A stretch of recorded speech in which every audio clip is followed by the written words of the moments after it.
Hola a todos, muy buenas tardes, muy buenos días, muy buenas noches.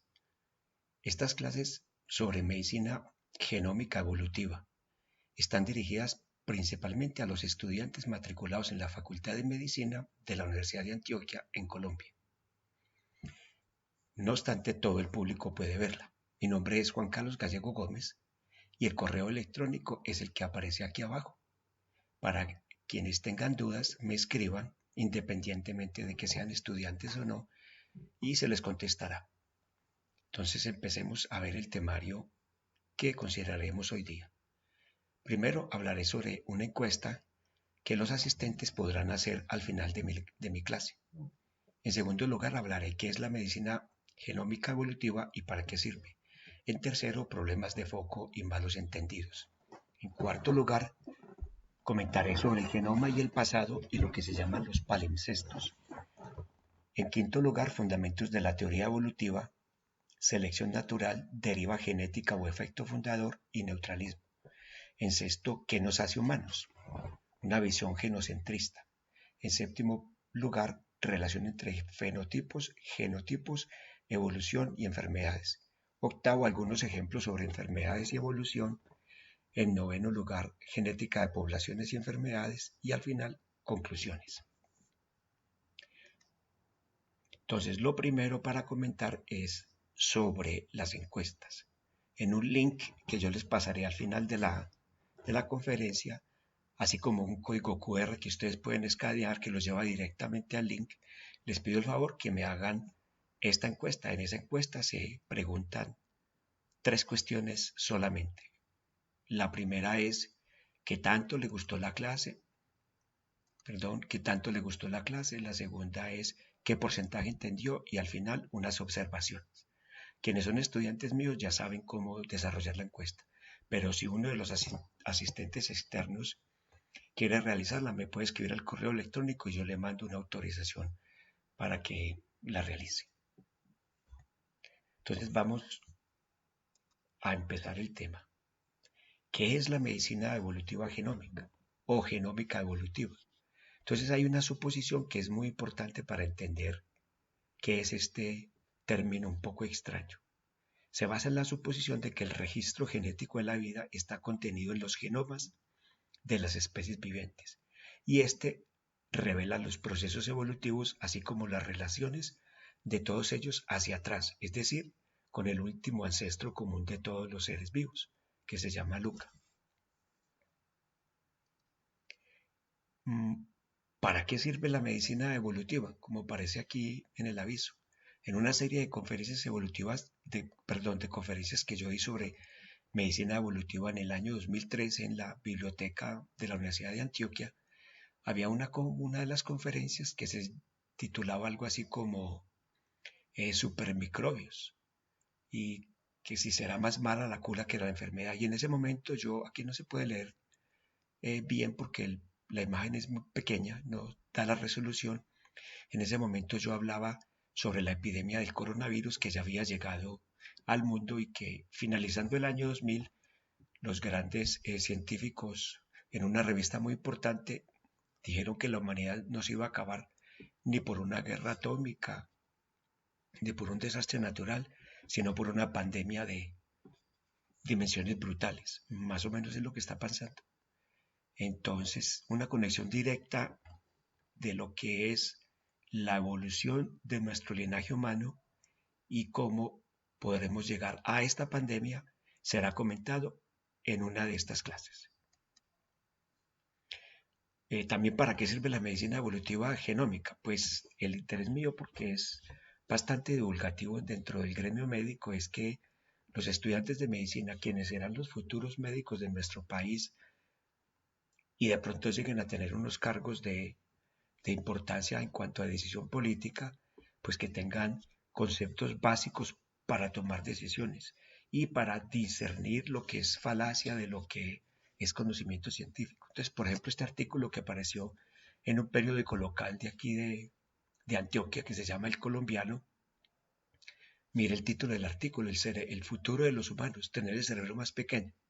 Y en todo el artículo lo pueden buscar, eso está libre en internet, se habla de muchas cuestiones pero realmente lo que se puede concluir con la medicina evolutiva, aunque ahí dice que me entrevistaron y todo, yo al final hago énfasis en una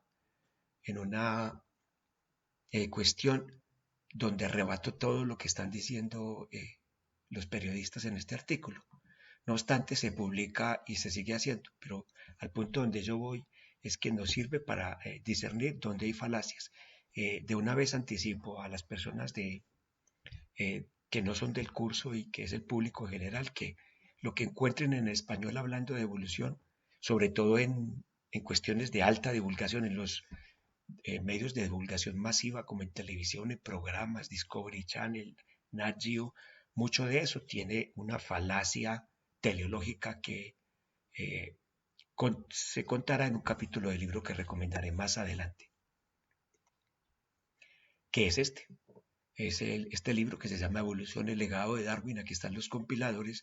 El primer capítulo con que arranca el libro lo escribí yo y dice Evolución, adaptación y diseño inteligente.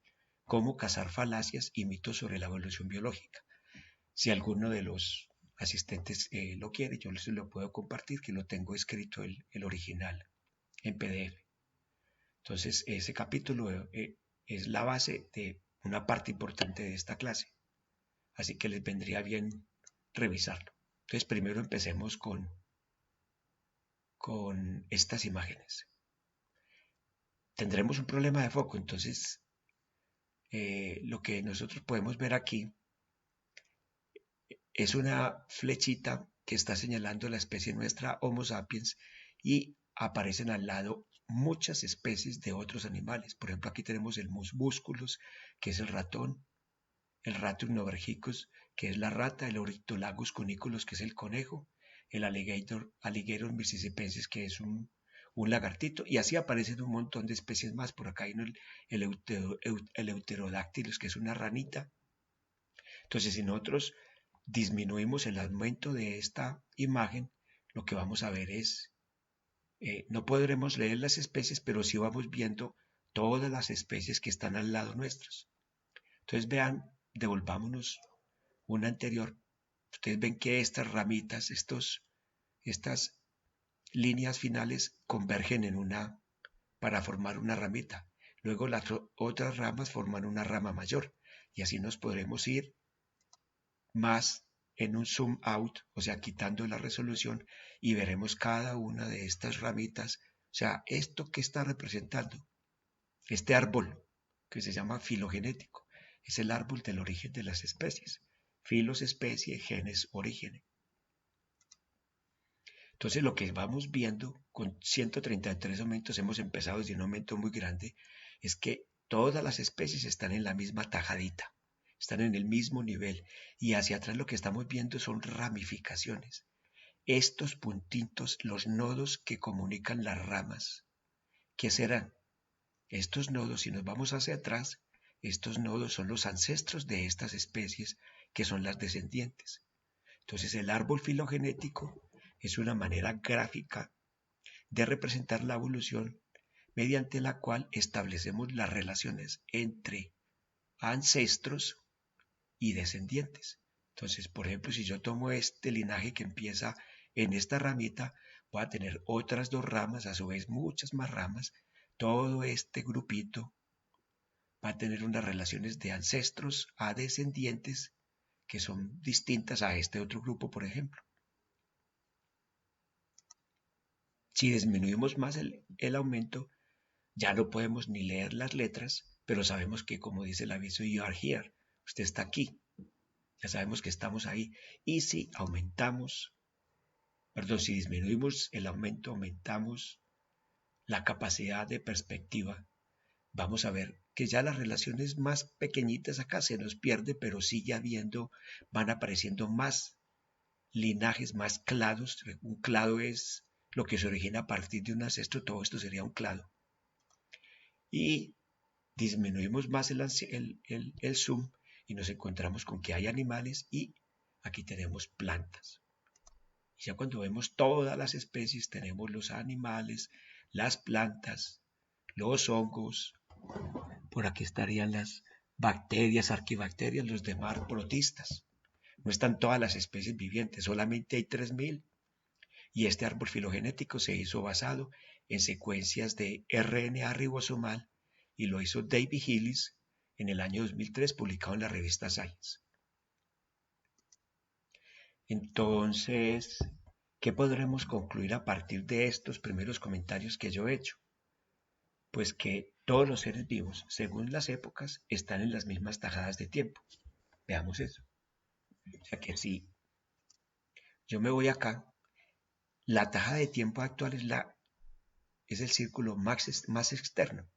Y si nos vamos más hacia adentro y dibujo un círculo concéntrico de menor radio, voy a estar en millones de años atrás y estas especies ya no serían nuestros ancestros, sino porque estoy en el pasado, sino que ya serían los descendientes de otro círculo más interno.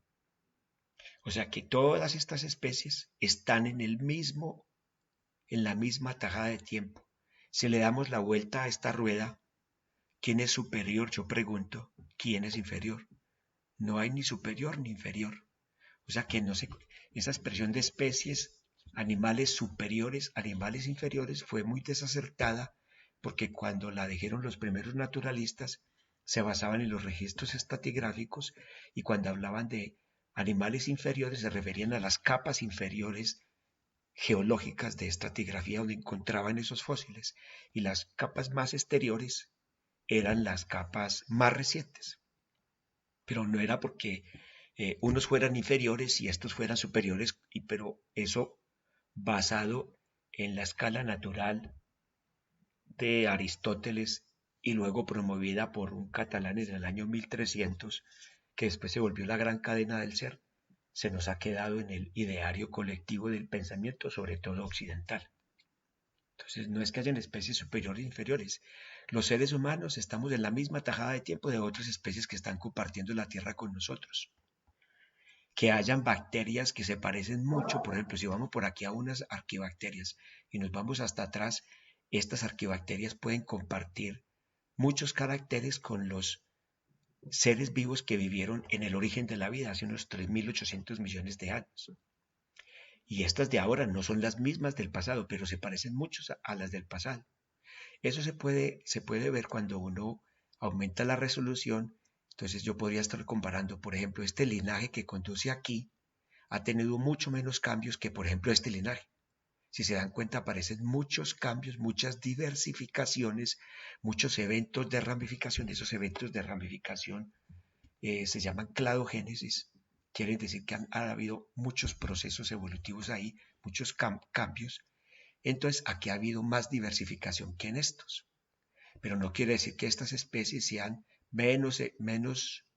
que sean inferiores con respecto a estas. No, estas son más ancestrales y estas son más derivadas. O sea, hay dos conceptos importantes, los conceptos de derivado y ancestral. Reemplazarían el común vox populi de especies superiores e inferiores. Y nunca se dice evolucionado o no evolucionado, porque suele tener un concepto, un juicio de valor, que es lo que yo les estaba contando. O sea que todos los seres vivos, según sus épocas, están en las mismas tajadas de tiempo. Van a tener unas relaciones ancestro distintas dependiendo de los linajes. En segundo lugar, no hay organismos privilegiados con respecto a otros. Como ustedes pueden ver en esa rueda, si yo giro, la simetría de un círculo es radial. Eso quiere decir que yo le puedo dar la vuelta al círculo y sigue totalmente invariante antes y después del cambio. Por eso me gusta esa representación, no la del típico árbol filogenético que se muestra una especie ancestral aquí en la rama del árbol y las especies derivadas al final. Entonces supone que los finales son superiores y la parte del pasado es inferior. Entonces es ancestral, derivado. No existe en tercer lugar una línea progresiva hacia algo mejor. ¿Hacia dónde conduce Luca? Si nos devolvemos en la gráfica, el origen de toda la vida que es Luca, ¿hacia dónde conduce? A todas estas especies, tanto todas estos nodos ancestrales que serían los fósiles. Todos estos son fósiles. ¿Y dónde termina? En todas las especies vivientes. Entonces no vemos una dirección de la evolución hacia los humanos. Ustedes pueden ver, por ejemplo, la película Cosmos, la serie Cosmos de Carl Sagan. Él dice que él habla del calendario cósmico y empieza a contar la historia del universo, la comprime en 365 días y empieza a contar desde el origen, desde el universo, desde el origen, desde el Big Bang hasta la aparición del hombre. Entonces, si se dan cuenta, eso es una historia antropocentrista, está centrada en la perspectiva del hombre. Y eso ha permeado una gran parte de la cultura científica después de los 80 que salió esa serie. O sea que, ¿hacia dónde va la evolución? Pues a todas las especies. No va hacia ninguna parte. No es como piensa la gente, como que siempre conduce. Entonces, en ese sentido, y lo otro es que no podemos predecir hacia dónde termina. Entonces, decir que vamos a ser más inteligentes, menos inteligentes, más sociales, realmente no tiene mucho fundamento científico.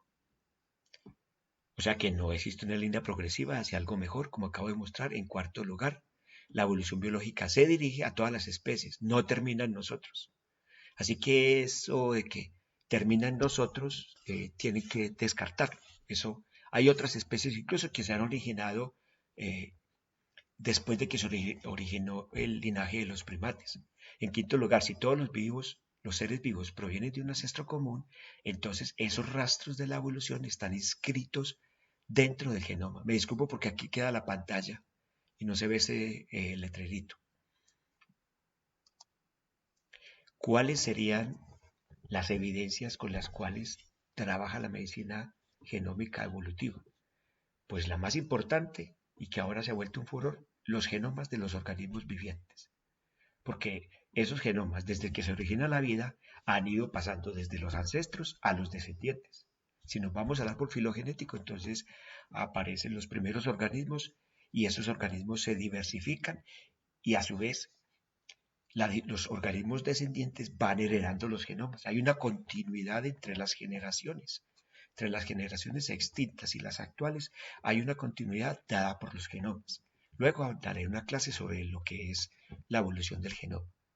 Y el otro aspecto importante es que el DNA antiguo se puede sacar de especímenes bien preservados. Es importante comentar este aspecto y aquí me demoraré un pelín.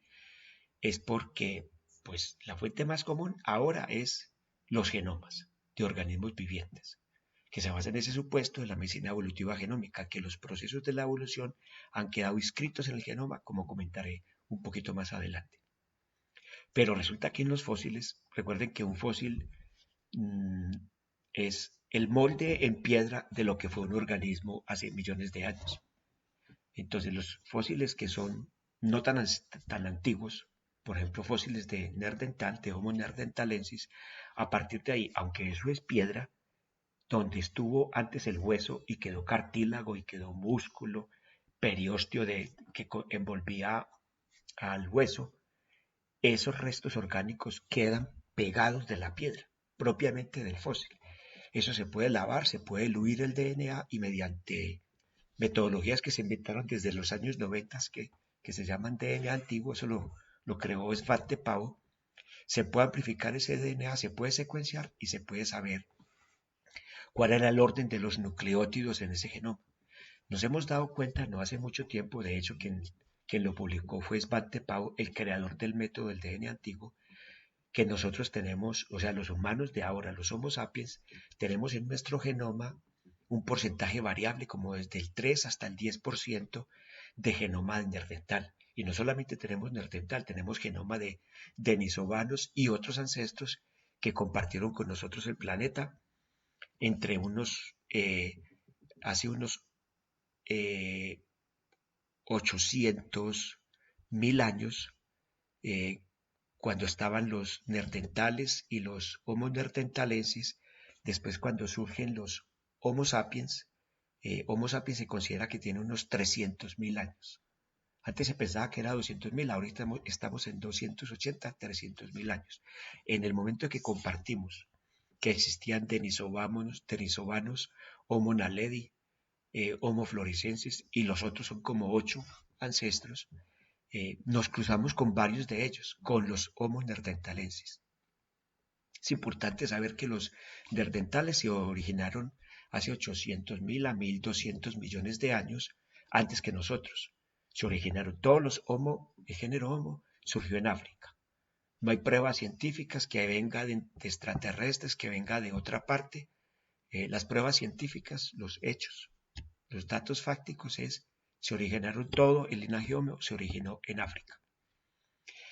El Homo neanderthalensis, esa especie de Homo, se originó en África, emigró de África, pasó al Medio Oriente y luego llegó por el Golfo Pérsico y invadió después toda Europa y llegó hasta Asia.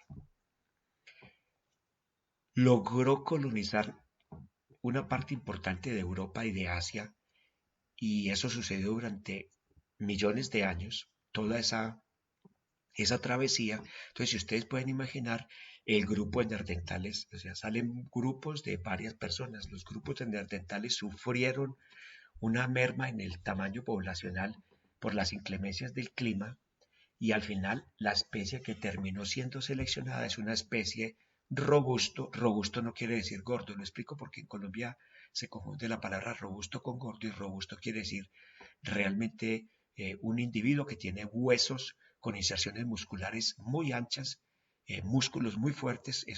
Los Homo neanderthalensis eran hombres de baja estatura y complexión fuerte. Robusto es complexión fuerte. Eran muy resistentes. Y entonces lo que se sabe es que hay unos 6 a 8 polimorfismos, variantes genéticas, que ellos conservaron, y esas variantes genéticas aparentemente están ligadas a la capacidad de aguantar esos fríos y esos cambios climáticos tan drásticos que tuvieron ellos. Entonces, al final es un fenotipo robusto, resistente al clima, el de los Homo neanderthalensis, pero esa resistencia al clima, dada por esas variantes genéticas, les hace acumular grasa, y cuando se mezclan con nosotros, esos polimorfismos o variantes genéticas que nos sirvieron cuando éramos neanderthalensis, pues ahora nos están predisponiendo al riesgo cardiometabólico y a lo que se llama ahora la epidemia del siglo XXI, que es la diabetes, que sería en español la diabesidad, que es una mezcla de diabetes con obesidad. Se considera la epidemia del siglo XXI. Entonces nos damos cuenta, lo que en el pasado fue útil para el linaje del cual provenimos, ahora nos está cambiando el riesgo para padecer enfermedad. Ese es el fundamento de la medicina evolutiva. Y es genómica porque hemos sabido esos datos a partir del estudio de los genomas ancestrales.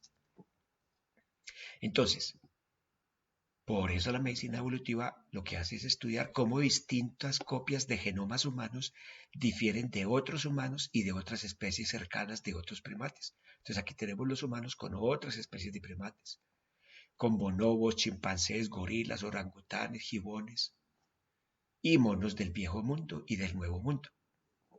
Estamos muy relacionados con ellos. De hecho, una parte importante ahora de los estudios de medicina evolutiva genómica realmente es una genómica comparativa. Comparativa quiere decir que estamos comparando el genoma de los humanos, no con otros humanos, sino con otras especies. Y ahí hay claves de lo que nosotros tenemos ahora y de lo que nos puede predisponer a tener ciertas enfermedades.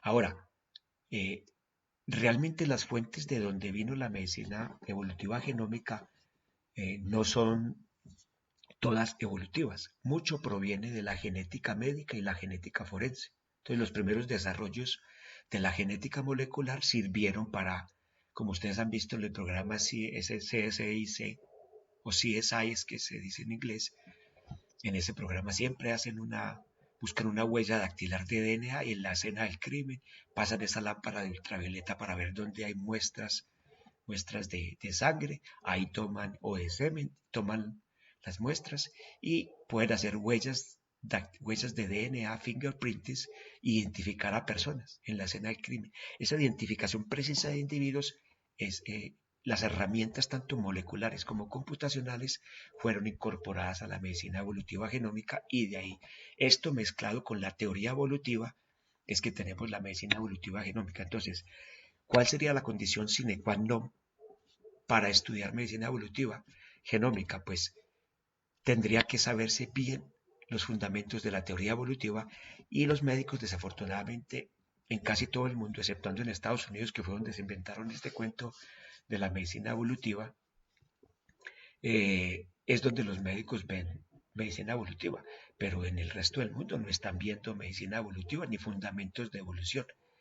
Y de pronto, si cuando los dan los del gremio médico, si no han hecho árboles filogenéticos o no han trabajado con eso, pueden hacer asunciones o interpretaciones que son erróneas. Entonces, por eso se requieren los fundamentos evolutivos, que son los que yo contaré. Bueno, entonces, el pasado es la fuente del presente. Ese es un fundamento de la medicina evolutiva genómica y se basa en que el genoma es como un palimpsesto. Entonces, un palimpsesto, como dice aquí esto que he tomado yo de la Wikipedia, es un antiguo escrito que se grababa y se escribía en una dirección y se borraba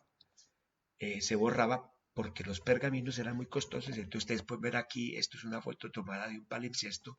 Los pergaminos eran hechos en cuero. Entonces el cuero es muy costoso, no es como el papiro, el papel. Entonces escribían el texto en una dirección, luego lo giraban, luego borraban 45 grados, escribían el texto en la otra dirección, de que aquí vemos otro texto en sentido vertical, y aquí podemos ver que hay texto en en cuatro direcciones, 45 grados, 45, 45 y 45, todos los cuadrantes del plano cartesiano, y se tenían 4 libros en uno. La dificultad era saber entender cómo estaba escrito.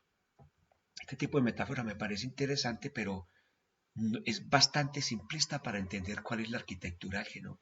El genoma no era como decían los genetistas moleculares de cuando se estaba terminando de secuenciar el genoma humano, que decían, una vez tengamos la secuencia completa del genoma humano, que por cierto lo decían incorrectamente los periodistas, como suele suceder, y decían que se descifró el código genético. El código genético se sabe desde 1950. Los estudiantes de medicina saben a qué me estoy refiriendo, no puedo detenerme en ese detalle, pero lo importante era que decían que una vez se conociera la secuencia, se imaginaban como que iba a estar escrito el genoma como un libro de izquierda a derecha, y que uno va leyendo la novela y que le va diciendo, en esta parte el individuo se enferma, en esta parte se cura, luego más adelante va a sufrir otra enfermedad. Tampoco es así, no está escrito secuencialmente. Grupos de genes están, a veces, bueno, a veces no, en muchas ocasiones, hay genes repartidos en distintos fragmentos del genoma, en distintos pedazos de cromosomas. Y a la hora de expresar un solo gen, a veces toca hacer unos repliegues, lo que se llaman las horquillas de transcripción, para poner todos esos juntos y que se lea una sola secuencia con sentido, que sería un gen. Entonces, por eso es que es tan difícil entender eh, el genoma humano. Y después de la secuenciación del genoma humano, lo que ha habido en estos últimos años es un desarrollo de lo que se llama la biología computacional, que es la aplicación de la computación científica para poder tomar todo ese montón de datos de nucleótidos y poderlos leer y sobre todo entender, asignar funciones. Asignar funciones se dice anotar genes. Entonces, con esas fuentes de información nosotros podemos hablar las relaciones filogenéticas que tenemos con otras especies, el origen de nuestra especie, las migraciones que hemos tenido antes de que hubiera escritura, las migraciones después de la escritura, o sea, históricas, y pues y los estudios básicos, como yo les comentaba, de la genética forense y la genética médica, como son los estudios de genealogía, las pruebas de paternidad y la identidad individual de personas. Bueno, la otra parte que es importante recordar es que la historia compartida de los seres vivientes no solamente sucede con nosotros. Entonces aquí se está mostrando un árbol de estos que desafortunadamente aquí la pantalla no me deja ver la parte donde están los seres que son más parecidos a los ancestros. Aquí estaría Luca. El paso del tiempo está desde arriba hacia abajo. Me gusta que sea así y no al contrario, porque siempre se piensa que lo más viejo está peor y lo más nuevo es lo mejor. Eso es un argumento, de hecho, de las generaciones de adolescentes. Siempre los adolescentes han dicho que los mayores están equivocados, y eso viene desde la época de los griegos. Este árbol está al revés, me gusta por eso. Y aquí se está representando humanos, orangutanes y luego ratones. Se han resumido las especies. El pez cebra y luego aparecen levaduras y después bacterias. Entonces, nosotros no descendemos de los monos. Compartimos un ancestro común con los monos hace unos 5 a 7 millones de años. No descendemos de los monos. Entonces realmente somos primos hermanos, no antepasados. Así que cuando se viene con el argumento de los creacionistas naturales, quienes dicen que no descendemos de los monos, y si descendemos de los monos, entonces ¿por qué los monos no han evolucionado? Incluso hay gente que tiene teorías para explicar por qué los monos no han evolucionado. Y resulta que todos estamos evolucionando, pero eso no es tan visible fenotípicamente y lo vamos a ver al final de la clase. Entonces, aquí yo les muestro unas secuencias derivadas de un mismo ancestro común. O sea, cómo se estaría construyendo un árbol filogenético. Entonces tenemos la secuencia de un organismo que podría ser un humano, la secuencia de otro organismo que podría ser el chimpancé, y lo que se está viendo es que estas dos secuencias, si las alineamos, hay un programa para hacer eso, encontramos que hay 4 diferencias nucleotídicas. Esas 4 diferencias nucleotídicas son procesos que han sucedido en esos genomas. O sea que mientras el genoma de los humanos se divergió del ancestro común, del de los chimpancés, hace 5 a 7 millones de años, ese genoma de los humanos sufrió unos cambios, unas mutaciones, unas variantes genéticas, y el de los chimpancés sufrió otras. Esas mutaciones son las que nos sirven. Ahora hago una aclaración. Actualmente se prefiere decir, basado en estos conocimientos de la medicina evolutiva genómica, se prefiere el término variante genética y se está reemplazando por el de mutación, porque las mutaciones, como las hemos estudiado en genética médica, quienes han estudiado medicina, suele asignarse mutaciones a enfermedades. Entonces suele ser como que apareció una nueva mutación y entonces dice, ve, ¿y qué enfermedad produce? Y resulta que las mutaciones no son para producir enfermedades. Las variantes genéticas son la materia prima de la evolución. Entonces, con esas variantes genéticas, si nos damos cuenta, estas dos secuencias nucleotídicas son variantes genéticas. Se puede, mediante el programa de filogenética, saber cómo sería la secuencia ancestral. Y esa secuencia ancestral, si nos pudiéramos ir a un fósil y encontrar ese fósil, pues entonces tendríamos certeza mayor que la secuencia nucleotídica sería como la predijimos. Bueno, entonces vamos a ver un poco cómo estaría sucediendo la evolución si consideramos las secuencias nucleotídicas. Vamos a centrarnos en esto, que es un enfoque neodarwinista, se denomina. De una vez les digo que este enfoque neodarwinista tiene detractores y tiene muchas críticas. La evolución biológica ahora tiene otros componentes que son muy importantes. No obstante, el pilar de la evolución fue la selección natural, luego otros mecanismos que no son de selección natural, y, y eso junto con la teoría de la genética molecular se llama el neodarwinismo. Y después de un evento histórico que se llamó la síntesis moderna. Pero entonces no vamos a entrar en esas triquiñuelas históricas y de filosofía y nos vamos a centrar en eso. En esta diapositiva, en la parte de arriba a la izquierda, entonces vamos a ver la relación entre genotipo, fenotipo y evolución. Entonces lo que son los factores genéticos y ambientales, procesos estocásticos, azarosos, netamente aleatorios del desarrollo moleculares, todo esto conjuntamente es lo que da los caracteres fenotípicos. Ojo con esta definición. Siempre nos endilgan a los genéticos moleculares, genetistas moleculares, nos dice que nosotros somos muy reduccionistas y que no consideramos el ambiente. Eso es una falacia. De hecho, la primera publicación que existe sobre la relación entre genotipo y medio ambiente viene incluso en la época que Darwin estaba recién muerto o todavía estaba vivo, y lo hizo un genetista que trabaja con estadística, y de ahí viene la genética de poblaciones. Entonces mire que es la mezcla de los genes. Realmente dice factores genéticos porque no todos son genes, que eso es otra cuestión del genoma, todo el genoma, por ejemplo, el genoma humano. solamente el 1,5% es codificante. Y hay otro montón de factores genéticos, variantes genéticas que contribuyen a la evolución, contribuyen a alterar el riesgo de padecer enfermedades del proceso de salud. Y no son genes. Entonces, por eso decimos factores genéticos, algo que está en el genoma, sea codificante, no codificante, o lo que se conoce ahora como la materia oscura del genoma, que es no codificante, que por cierto en eso trabaja mi grupo de investigación. Todo eso va a cifrar lo que llaman los caracteres fenotípicos, complejos. Vamos a hablar de esos caracteres que son complejos, como el color de la piel, la estatura, enfermedades como la diabetes.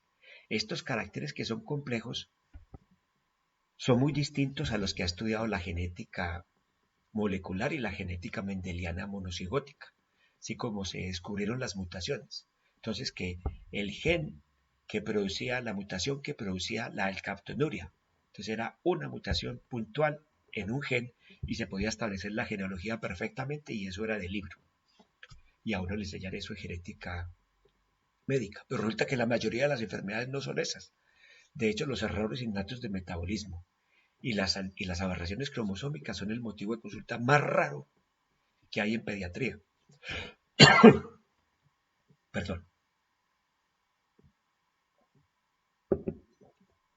Entonces, para entender cómo está funcionando eso, vamos a imaginar, bueno, entonces, volvamos a los caracteres complejos. Los caracteres complejos, a diferencia de ese que yo acabo de decir, son muchos genes, cientos de genes, cifrando para un solo carácter. O sea, muchos genes para un solo carácter, eso se llama poligenes. Esos son poligenes.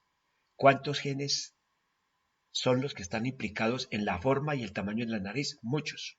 Si fuéramos a hacer una ejemplificación poco ética, se podría decir que es más fácil corregir una nariz fea con cirugía plástica que con terapia génica. La terapia génica se basa en pocos genes, o usualmente en una mutación puntual. La estatura, muchos de los rasgos complejos y sobre todo la mayoría de las enfermedades con que lidian los médicos son enfermedades poligénicas, son muchos genes o variantes genéticas, caracteres genéticos, cifrando para ello. Pero para entender cómo esos grupos de genes evolucionan, van cambiando a través de las poblaciones, son seleccionados por mutación o por selección natural, son escogidos por uno u otro mecanismo. La manera de hacerlo es resumirlo a pocos alelos, que fue lo que hicieron los genetistas de poblaciones cuando empezó el furor de esto, que fue más o menos en 1920. La síntesis moderna fue en 1942 con la publicación de un libro y provino a partir de estas investigaciones y de otras que no mencionaré. O sea, no todo fue genética, ojo. Entonces vamos a tener dos variantes genéticas, un alelo A mayúscula y un alelo A minúscula. Entonces estamos en dos cromosomas. Recuerde que los alelos son formas alternativas de un gen. Entonces, el gen, el gen de la superóxido dismutasa que yo tengo en mi cromosoma 21, uno proviene de mi madre y el otro proviene de mi padre. Y esas son formas alternativas del mismo gen, el mismo gen de la superóxido dismutasa. Bueno, ahora vamos a ver cómo se organizarían estos alelos en una población. Entonces, la manera en que lo hemos visto, incluso desde el colegio, es que pueden ser homocigotos dominantes A mayúscula, homocigotos recesivos A minúscula, o heterocigotos. La distribución en una población sería, primero, la curvita punteada. Imaginemos que la curvita punteada es el tiempo evolutivo inicial. Tenemos el 25% que sería la colita del lado izquierdo, homocigotos dominantes el 25% de la colita del lado derecho, homocigotos recesivos, y el 50% que es la mayor parte del área bajo la curva de esa campana de Gauss serían los heterocigotos. Imaginemos que se pone una presión de selección. Entonces esa presión de selección va en contra de los homocigotos, tanto los dominantes como los recesivos. Pasan, supongamos, 10 o 20 generaciones. Y después de eso, ¿qué vamos a tener? Una población enriquecida con este carácter. ¿Cómo se podría ejemplificar eso? Ustedes toman un grupo de personas, ustedes se van a dar cuenta que los que son muy altos son muy poquitos. Los que son muy bajitos también son muy poquitos. Y en la media está el grueso de la población. Supongamos que llegan unos fascistas y dicen, no vamos a dejar que se reproduzcan ni los altos ni los bajos. Entonces, por ejemplo, Hitler, que era de estatura mediana tendiendo abajo, entonces él no le gustaban los enanos, supongamos que no le gustaban los enanos, no le gustaban los superaltos y evitó que se reprodujeran estos. Durante muchas generaciones que tendríamos, la mayoría de individuos serían de la estatura mediana, habiendo o sea, los altos disminuirían y los muy bajitos disminuirían. Cuando medimos esas frecuencias alélicas en la población no son iguales. Entonces, casi que aquí está la definición de lo que es selección natural. Entonces hay una presión de selección que el entorno, el ambiente físico suele ser, la presión de selección natural suele ser el ambiente, algún factor ambiental. Impone diferencias en la supervivencia y reproducción de los individuos. Entonces recuerde que la definición de selección natural es una una reproducción diferencial de unos miembros de una población con respecto a los otros. Esto lo veremos en las siguientes diapositivas. Entonces, se requieren tres condiciones para que suceda la evolución por selección natural. Entonces, primero lo que voy a explicar es selección natural. Luego explicaré deriva genética o efecto fundador. Y después, neutralismo, o lo que se llama la teoría neutralista de la evolución molecular. Entonces, para que haya selección natural, lo primero que se requiere es variación intraespecífica. En segundo lugar, un método de selección de las características que pasarán a la siguiente generación. Y lo tercero, un mecanismo para retener los cambios. Ese mecanismo es el genoma. Esos cambios quedan inscritos en el genoma. No todos, que recuerden que si los genomas se están diversificando, entonces nosotros en nuestro linaje tenemos una parte importante de genoma de lo que sería el reino animal. Pero antes de que fuéramos animales, fuéramos plantas, algas, hongos, levaduras y todos esos otros seres vivos, éramos unos seres unicelulares, o sea que nuestro genoma tiene muy poquito de genoma de plantas, pero tiene mucho de animales y mucho más de mamíferos y mucho más de primates. Entonces ese es el mecanismo para retener el cambio. Vamos a ver cada uno de estos puntos. Entonces, perdón un momento, me toca hacer una edición. Bueno, continuando con este aspecto, en esta diapositiva lo que quiero representar es la variación intraespecífica. Aquí arriba a la izquierda en este panel tenemos un grupo de lagartos de la isla Galápagos que tienen manchas grises en un moteado de manchas grises. A la derecha arriba otros lagartos, pero las manchas son rojas. Asumiremos que son especies distintas. Entonces, si se dan cuenta, lo que quiere decir variación intraespecífica es que este lagarto de esta especie no es igualitico al que está al lado derecho. El patrón de manchas varía. Lo mismo que el patrón de las arrugas de los gorilas, que son las que se usan para identificar las caras, que eso fue lo que estableció Dian Fossey para estudiar lo de los gorilas en el libro de Gorilas en la Niebla. Y luego más abajo yo he puesto fotos de conchas, unas que son claritas, otras más oscuras y otras de unos patrones más oscuros. Entonces, el patrón de moteado de las conchas viene de un pigmento y esos pigmentos son grupos de genes que colorean. Lo mismo que pasa en los lagartos, lo mismo que pasa en estos lagartos de manchas rojas, como pasa en los humanos, como pasa en otras especies. O sea, esas pigmentaciones vienen de unas sustancias que están, en este caso, en la piel de los lagartos y luego que se excretan en la concha y quedan con ese color. Son sustancias producidas por los organismos que les dan ese color. Pero lo importante es que nos está diciendo que el genoma de ellos no es igual. O sea que cuando uno tiene un grupo de especies, las especies no son iguales. Mire, estas conchas no son iguales, igual que los lagartos.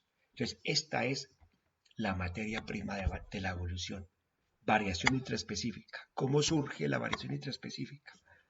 Mutación, recombinación, sea homóloga o no homóloga. De eso no hablaremos ahora, pero sobre todo en los seres multicelulares que tienen reproducción sexual, la meiosis es una fuente, la recombinación es la principal fuente de variación genética.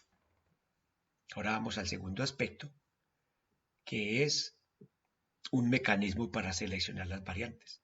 Entonces aquí vamos a tomar un ejemplo que he sacado de este libro. Entonces el ejemplo es una población de lagartos que la mayor parte son cafés, el 80%, el 10% son rojos y el 10% son negros. Supongamos, entonces, de esos lagartos, pongamos el escenario evolutivo, por ejemplo, en la arena negra oscura de Buenaventura, que esa arena es así oscura porque es volcánica, tiene un origen distinto geológico a la arena del Atlántico, que es blanca y por eso el mar es más clarito. En esa arena negra, si ustedes se imaginan, un lagarto rojo es totalmente visible y la presión de selección natural que pondremos aquí será un flamenco. Entonces los lagartos rojos se los va a llevar la presión de selección natural. Si se los come el flamenco, ¿qué pasa con estos lagartos? No se reproducen. O sea, si se los come antes de que se hayan reproducido, antes de que hayan dejado huevos, esos genes para el color rojo van a ir disminuyendo a través de las generaciones en ese esquema, en este escenario evolutivo que les mostraré a continuación. Y entonces, en esa arena negra, ¿qué pasa con los lagartos? ¿Cuál se camufla más? Los negros.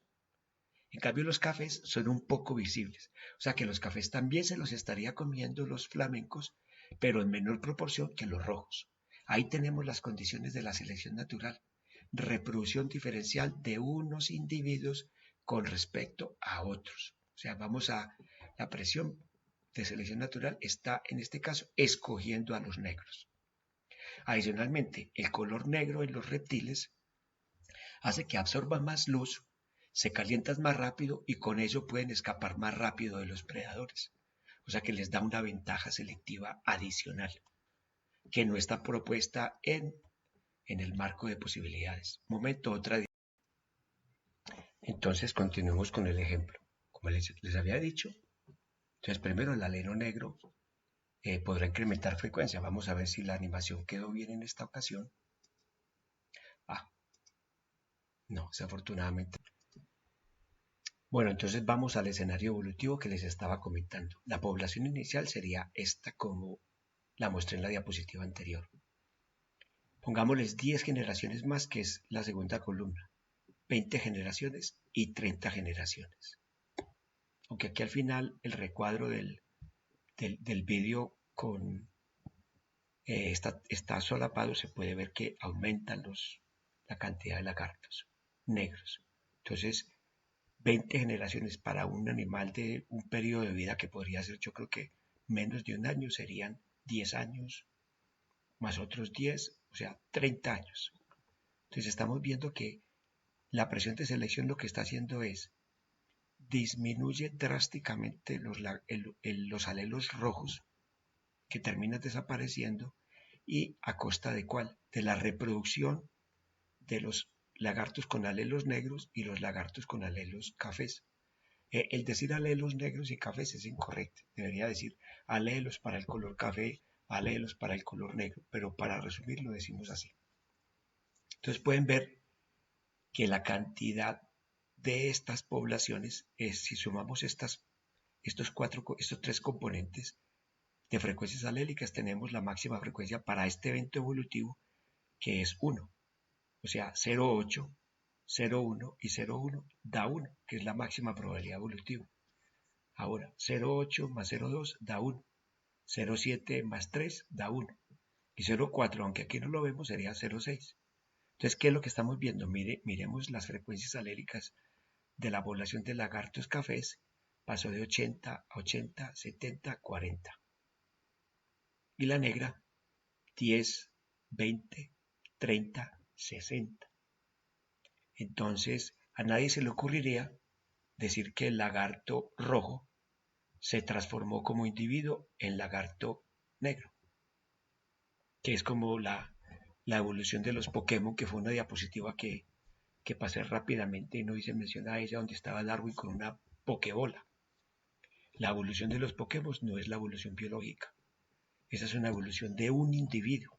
Es un individuo el que evoluciona y ahí está el problema para que nosotros entendamos las adaptaciones y en el gremio médico esa es la gran dificultad, que siempre se imagina que uno es el que evoluciona, no, que es que si de pronto estamos bajo una presión selectiva o que el hijo de Arnold Schwarzenegger, como él hizo mucho ejercicio y va a ser cuajo, él va a salir con el mismo peso, no, seguro que el hijo, ese muchacho de apellido Baena, que es el hijo ilegítimo y que ahora hace fisicoculturismo como Arnold Schwarzenegger, seguro que si le miramos el peso de nacimiento es el de un neonato común y corriente dentro de la estadística de la curva normal. Entonces aquí lo que se está viendo es que técnicamente hablando la evolución es un cambio de frecuencias alélicas a través de los años. Miren las frecuencias alélicas cómo van cambiando. 0,8, 0,8, 0,7, 0,4. ¿Y cómo van cambiando estas? 0,1, 0,2, 0,3, 0,4. O sea que unas aumentan y otras disminuyen, incluso estas desaparecen. Esto es selección natural. Entonces, evolución, si la vamos a estudiar, usualmente tenemos que mirar frecuencias alélicas o variantes genéticas. Del año 90 hacia atrás se hacía evolución con muchos caracteres fenotípicos, pero el acceso a la información genética era más limitado. Por esa época, por el 90 empezó el furor, bueno, realmente en los 80. Y en el 2000 eso ya estaba consolidado, o sea, lo que se llama la sistemática molecular. Esa rueda que les mostré de las 3000 especies que hizo David Hillis es el prototípica de esa disciplina que fue furor en esa época. Él se puede considerar el pionero de la sistemática molecular, que es el estudio de las relaciones ancestro-descendientes de organismos vivos utilizando biología molecular. Eso es sistemática, no taxonomía. La taxonomía simplemente es clasificación y la clasificación no siempre da cuenta del proceso evolutivo. De esa disciplina es la sistemática, que es animal para animales, de plantas. Bueno, el otro tipo de evolución que no es selección natural es el que se llama efecto fundador o deriva genética aleatoria. Entonces eso se sucede cuando las frecuencias cambian como efecto de una migración de un pequeño grupo de una población. Tenemos esta población original. Si se dan cuenta, esta población tiene caracteres fenotípicos, son cucarrones con caparazones amarillos y manchas negras, amarillos ocres, grises y rojos con manchas negras. Pero mire que toda la población, si fuéramos a representar estadísticamente estos como 38, 40 individuos, deberíamos decir que entonces hay como unos 6 o 7 rojos, 7 sobre 40, esa sería la frecuencia alélica. Luego estos amarillos claritos hay como 4 o 5, serían 4 sobre 40 y así. Pero entonces, si vamos a hacer una muestra representativa, deberíamos llevar todos los colores, ¿no? En el sesgo estadístico, el sesgo es eso, es escoger solamente una muestra que no represente la población. Es un sesgo estadístico. Aquí estamos llevando una muestra de cucarrones amarillos y negros, o grises oscuros. Y aquí amarillo ocre y rojo. Pero aquí no estamos llevando los grises en esta subpoblación B, mientras en la subpoblación A, no estamos llevando rojos. Entonces, por lo tanto, los descendientes, claro, si aquí no hay carácter fenotípico rojo para que aparezca uno, es muy difícil. No va a surgir un carácter fenotípico de nuevo. La selección natural o la evolución, en este caso, mire que no es selección, es deriva genética, es estos genes, este grupo de genes, estos individuos llevan un grupo de genes, se van a la deriva. Entonces es el ejemplo típico que la población está en un continente y un grupo de cucarrones se va a una isla, en una barca o en un tronco encima de un animal, y otro grupo de cucarrones se va a otra isla. Ni de peligro pueden juntarse esos dos grupos de cucarrones porque el rango de vuelo de los cucarrones debe ser como el de los insectos, como el de Anopheles albímanos o el de Aedes aegypti que transmite dengue, son 3 kilómetros máximo. Estos animales, incluso si no son voladores, debe ser por el estilo o más pequeño. Por lo tanto, la probabilidad que pasen de una isla a otra son casi nulas, en condiciones naturales, obviamente. Entonces, si siguen así aislados durante cientos de años, ¿qué va a suceder? Que esta especie no se va a parecer en nada a esta otra subespecie. O sea que aquí en estos dos casos tenemos unos descendientes de cucarrones con amarillo y café, perdón, y gris, y otros con rojo y amarillo ocre y amarillo normal. Entonces, lo que hace en este caso es que estos grupos son especies distintas. O sea, si ya se van a mezclar después, si los juntamos, los llevamos en una barca de una isla a la otra, es posible que ya no se reconozcan. Entonces, si eso sucede, lo que se llama el aislamiento reproductivo. Y en ese caso, este evento se considera un evento de especiación, pero no fue por selección natural. ¿Por qué fue? Pura chiripa. ¿Por qué unos cucarrones se fueron para un lado? ¿Por qué se fueron para el otro? Así como los pinzones de Darwin, que eran 14 islotes y hay 14 pinzones distintos. Bueno, no están tan repartidos así numéricamente, pero la idea va por ahí. Entonces, si fuéramos a notar la diferencia entre este tipo de selección, perdón, en este tipo de evolución y la anterior, que es selección natural, es que en esta no hay una relación entre el fenotipo y el efecto resultante final, porque eso fue aleatorio. Recuerden que es deriva genética, es como que estos cucarrones del continente que se fueron en una barqueta a la deriva, una barca a la deriva, ese flujo de genes se fue a la deriva. Entonces la diferencia fundamental entre la selección natural y la deriva genética o efecto fundador, que son sinónimos, es que en la selección natural existe una relación entre el fenotipo de los miembros que dejarían descendencia y la presión selectiva. O sea, en ese caso es el ejemplo de los lagartos negros versus los rojos. Mire que hay una relación, el fenotipo de los lagartos rojos fue el que decidió que los flamencos se lo comieran. Los flamencos son la presión de selección. En cambio, la deriva genética aleatoria o el efecto fundador, no hay una relación entre el fenotipo y la descendencia de los miembros y el medio ambiente. ¿Por qué se fueron? Simplemente por azar. Entonces eso es un evento totalmente azaroso. O sea que hay evolución por selección natural en primer lugar, en segundo lugar por deriva genética o efecto fundador, y ahora pasemos al neutralismo molecular. Entonces en la teoría neutralista de la evolución molecular se le ocurrió a Moto Kimura, y Moto Kimura dijo, mire, es que la mayoría de los cambios evolutivos cuando los miramos a nivel molecular, perdón un momento, realmente son aleatorios. O sea, uno no ve un enriquecimiento como se supondría con la presión de selección natural. Entonces, en la selección natural, que vimos con el ejemplo de los lagartos, que veríamos en las frecuencias, que vimos en las frecuencias alélicas, que eran los lagartos para rojo, disminuyeron, se fueron al piso. Y las frecuencias que aumentaron, las de los lagartos negros. Entonces, si esos están aumentando, deberíamos encontrar en los genomas enriquecimiento de esas secuencias. Y realmente eso no fue lo que vio Moto Kimura. Él dijo que lo que encontraba en los genomas eran frecuencias alélicas que se fijaban de manera aleatoria. Eso lo explicaré con un cuadrito distinto. Bueno, entonces continuamos con el hallazgo de Moto Kimura. Lo que yo les estaba comentando queda mejor explicado en esta diapositiva. Él examinó, eso fue en 1967-68 que hizo el trabajo, se publicó en abril de 1968. Analizó proteínas de diversos organismos para los cuales había registro fósil y se podía saber cuál era el tiempo de divergencia de los linajes. Eso se sabe hace mucho tiempo, que la paleontología es una ciencia muy antigua. Existe, o sea, de hecho, los principios de paleontología, perdón, de geología, que tiene una relación íntima con la paleontología,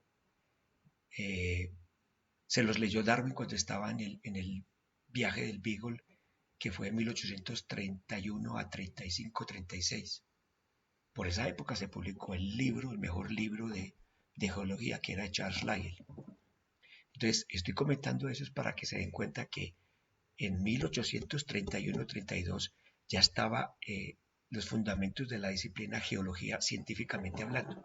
Y por lo tanto, hallazgos paleontológicos eran comunes. Se sabían los millones de años en que las especies han divergido. Entonces, tomando proteínas de distintas especies, comparando las secuencias de aminoácidos y haciendo esa comparación respecto al tiempo geológico, lo que encontró Moto Kimura es que, por ejemplo, con 100 millones de años había más o menos 0,1 sustituciones de aminoácidos en la proteína.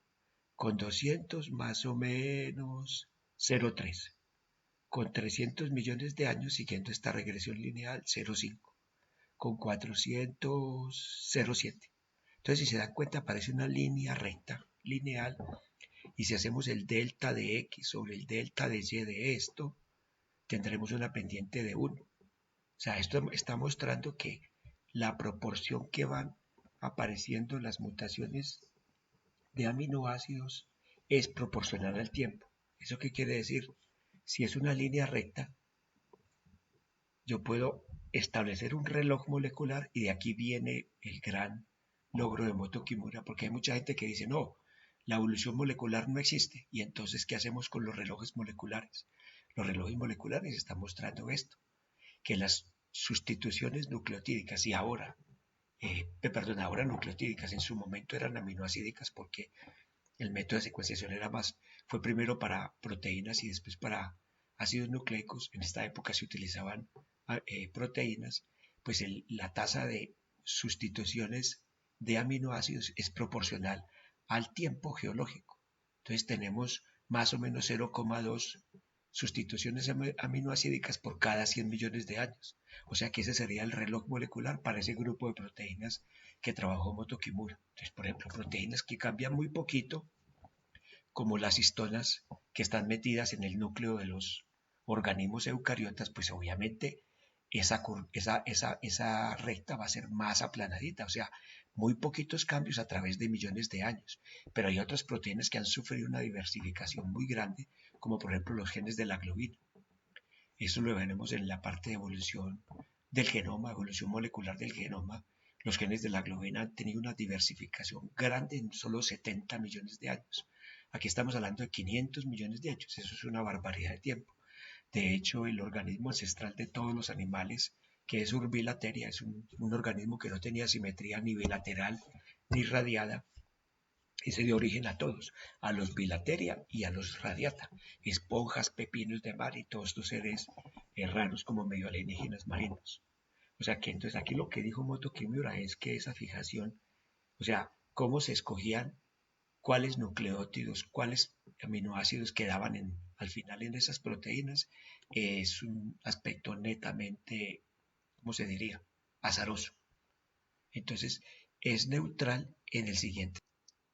Entonces, lo que él dijo en esencia es, si yo no veo un enriquecimiento de sustituciones para unas proteínas con respecto a otras, la fijación es aleatoria, o sea que los alelos molecularmente vistos ante la evolución son neutrales, o sea que ni son ventajosos y tampoco son desventajosos. O sea, los alelos, bajo la teoría neutralista de la evolución molecular, son neutros ante la selección natural. Entonces, lo que estamos viendo es un fenómeno de una escogencia aleatoria. Sin embargo, les cuento que los dos sistemas se comprueban científicamente. Los árboles filogenéticos, cuando se hacen las inferencias filogenéticas, hay unos estadísticos que le dicen a uno si ha habido selección positiva o si es selección neutra. Si es positiva da +1 y si es neutra da 0. +1 quiere decir que son alelos que se consideran adaptativos. 0 es neutro. Muchos de los eventos evolutivos que nosotros estudiamos, sean en virus o en genomas humanos, aparecen con mutaciones neutrales y algunos selectivas, pero se dan las dos y eso lo podemos ver en la siguiente diapositiva. Desafortunadamente la imagen mía se superpone sobre esta proteína, pero nos deja ver la parte más esencial. No se fijen en este árbol, que no voy a comentar al respecto, sino solo la proteína. Es para explicar cómo es la supervivencia del más suertudo. Entonces, en la selección natural era la supervivencia del más apto. Apto en inglés es fittest. El más apto es fittest. Entonces, Moto Kimura dijo, ya no es la supervivencia del fittest, sino del luckiest, o sea, el más suertudo. Entonces,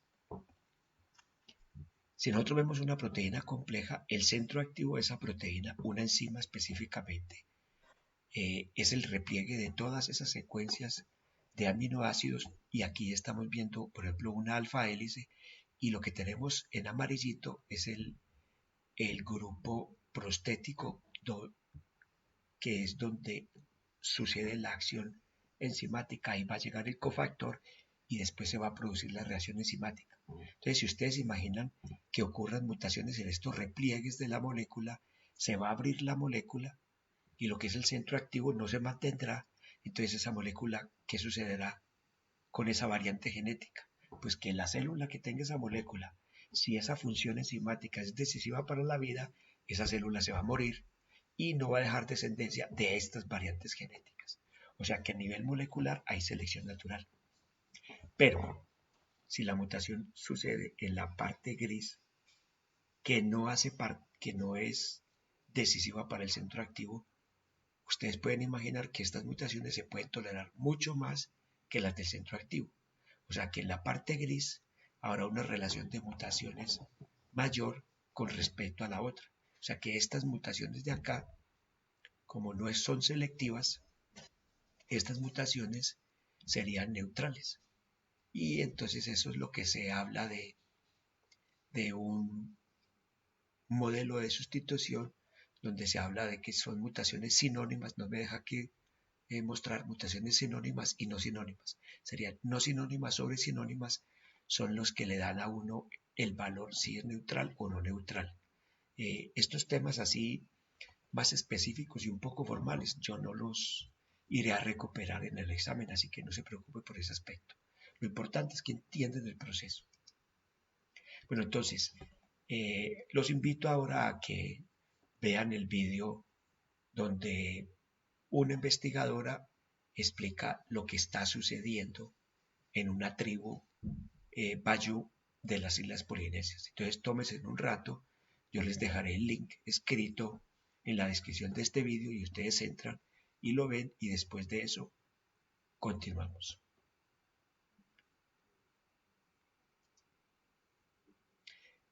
Bueno, entonces, volviendo a la diapositiva anterior, en ese vídeo lo que ustedes vieron es que las poblaciones Bayú, que son buceadores natos, esos niños desde que nacen resisten varios minutos debajo del agua.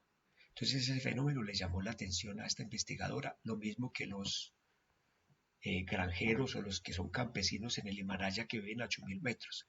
A 8.000 metros y debajo del agua lo que escasea es la presión parcial de oxígeno, hay poco oxígeno. Entonces lo que han descubierto en estas poblaciones Bayú de las Islas Polinesia y los granjeros del Himalaya es que tienen el vaso 50% más grande y hay un grupo de 25 genes que explican ese cambio fenotípico. Entonces lo que se supone es que tanto las poblaciones Bayú, si se dan cuenta ustedes miran un mapa que está en las Polinesias y luego los del Himalaya, son una etnia que tienen un linaje común, descienden de unos ancestros comunes que es la etnia asiática. Entonces es muy probable que esos grupos que estuvieron en el Himalaya, que colonizaron el Himalaya y que fueron a las Islas Polinesias, ya llevaban ese repertorio de genes. Simplemente que lo que sucedió es que el medio ambiente, en este caso, el buceo y en el de los del Himalaya, la altura extrema, fue la presión de selección y se enriquecieron ese grupo de genes en esa población y ahora tenemos unos individuos que hacen apneas de manera natural y duran minutos. En el vídeo cuando ustedes lo ven se van a dar cuenta que los bayú gastan el 35 a 40% del día metidos bajo el agua y son pescadores que lo hacen de manera totalmente artesanal. Cuando ven el vídeo se van a dar cuenta. Entonces lo que podemos tener sobre fenotipos y enfermedades ahora después de este recuento que he hecho, unas ideas claras es que los genes de relevancia médica o las variantes genéticas actuales a menudo han sido sitios de evolución anterior. Aquí dice selección, pongan evolución, porque puede ser selección natural, puede ser neutralismo o puede ser deriva genética. Lo importante es que si hacemos análisis evolutivos de la diversidad humana, encontraremos esos sitios donde ha sucedido la evolución. Y esos sitios son los que nos dirán cuáles son los grupos que son importantes para predisponer a riesgo de enfermedades, a cambiar el riesgo hacia las enfermedades. Entonces, uno de esos grupos es el que yo les comenté de los Homo neanderthalenses. Los polimorfismos que fueron exitosos para ellos para ellos en su momento fueron exitosos y actualmente a nosotros nos predisponen a riesgo cardiovascular y obesidad mórbida. Entonces esa es como la parte más crucial de la medicina evolutiva genómica. Entonces las evidencias que toma la medicina evolutiva genómica pues son registro paleontológico, herramientas de piedra, herramientas de madera, esqueletos fósiles, DNA antiguo, tejidos blandos, pero realmente los que más se utilizan son DNA antiguo y la comparación del genoma nuestro con otros genomas de animales. Entonces aquí están viendo ustedes, por ejemplo, una imagen de un humano y se va desde el nivel de los nucleótidos a grupos de genes, a la estadística, a la genética estadística para ver ese grupo de genes, cómo se está manifestando en la población y después en la población se supone que para este ejemplo de la diapositiva dependería de una enfermedad relacionada con hipertrofia cardíaca. Entonces debería ese grupo de genes, si hacemos un modelo animal, debería darnos cuenta de esa hipertrofia cardíaca. Entonces, con ese tipo de estudios es que logramos poder asignar a grupos variantes genéticas asociadas a enfermedades complejas. Pero no suele ser como un gen, una enfermedad, eso sí, solamente se ve la genética médica de los primeros semestres y para esas enfermedades metabólicas. Entonces, ¿qué podremos saber de nuestro pasado usando medicina evolutiva genómica? Las respuestas a todas estas preguntas. ¿Qué tan diversos son genéticamente los humanos? ¿Cuándo los humanos nos separamos de los neandertales, los denisovanos y otros ancestros? ¿Cuándo y dónde se originó el ser humano? Ahora se sabe eso con mucha certeza. ¿Qué proporción de genes de los afroamericanos proviene de África? ¿Qué tan similares son genéticamente los seres humanos? ¿Qué cambios genéticos nos hacen humanos? ¿Qué cambios genéticos han permitido que nos adaptemos a distintos ambientes? ¿Habrán cambios en el genoma relacionados con adaptaciones y enfermedades? Entonces, esta es la pregunta como más difícil y que menos respuesta tiene. Y lo más loco es que son las que más le gusta a las especulaciones de los médicos, pero dar respuesta a estas preguntas es muy difícil, yo les digo. Entonces, si fuéramos a dar respuesta a esas preguntas, tomemos el modelo más reducido. Entonces, tenemos dos genes en el DNA, cada uno de esos dos genes va a dar un grupo de dos RNAs mensajeros que a su vez se van a traducir en dos proteínas. Entonces, si se somete a la selección natural o al proceso de evolución, sea neutralista o efecto fundador, tendríamos tres variantes, una persona 1, 2 y 3, y si nos damos cuenta, mire que tienen una sustitución nucleotídica en la tercera posición. Entonces puede ser que esa proteína sea normal y son variantes que no tienen ningún efecto negativo sobre el fenotipo. Entonces en ese sentido son neutras. Esa mutación sería neutra. En el otro caso, sería una proteína con un funcionamiento un poco bajo o que de pronto no sea normal. Y eso estaría dado para las enfermedades complejas, como aparece aquí en el cuadro que no he dicho, pero entonces nos estaría predisponiendo a enfermedades como la anemia falciforme o el cáncer por ejemplo, de pulmón. Es importante, como yo lo dije ahora más atrás, que los genes codificantes solo constituyen, aquí dice que el 2%, ya se sabe ahora que es el 1,5% del genoma. Y algunos de esos genes que producen RNAs se usan como intermediarios en la producción de proteínas, pues es lo que ustedes ya han visto en el primer curso de biología de la célula. Entonces veamos el ejemplo cómo se podría estar produciendo una enfermedad si fuéramos a reducir esa enfermedad a un trastorno molecular. Que de hecho esto es uno de los poquitos ejemplos agraciados que tiene la genética molecular. Tenemos una mutación en las cadenas de la globina para explicar la anemia falciforme. Esta es una secuencia de la hemoglobina normal y vemos que en esta tripleta GAG se produce ácido glutámico. En cambio, en la secuencia donde es una variante genética que se reemplaza solo un nucleótido, GAG se reemplaza por GTG. Mire que el de la mitad se reemplazó de adenina por timina y ya no va a producir ácido glutámico sino valina. Esto cambia drásticamente la conformación de la proteína porque el ácido glutámico es un aminoácido ácido, mientras la valina no hace parte de esos grupos.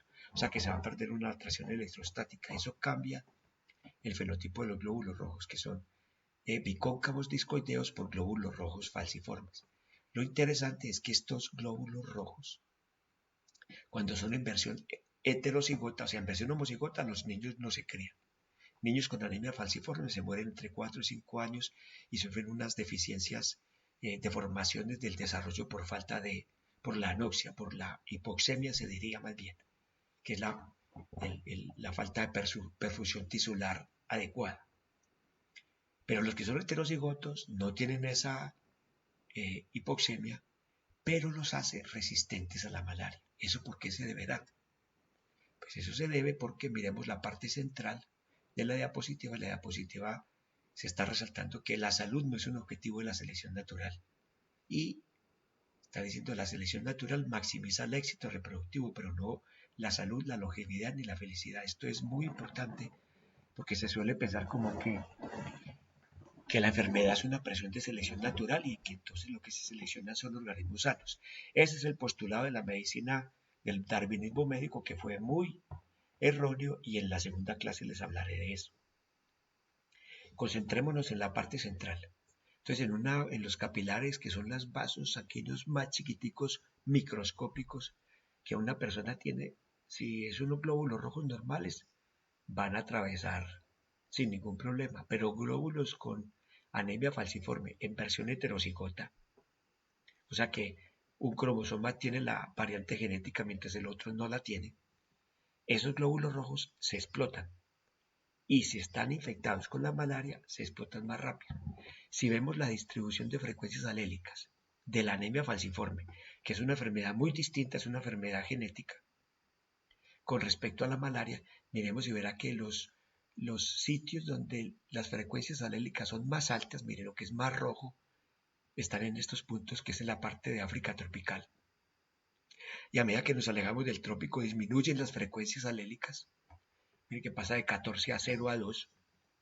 Y si comparamos este mapa con la tasa de transmisión de la malaria, el foco de mayor transmisión está en el sitio donde está el foco de mayor frecuencia de anemia falciforme.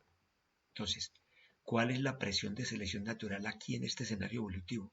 La malaria. ¿Y qué está seleccionando? Un gen para anemia falciforme. Entonces está seleccionando un gen que ya no se dice así, pero ustedes han escuchado, es que un gen enfermo y un gen sano, eso es incorrecto. El gen no está enfermo. O sea, la enfermedad es un asunto del individuo.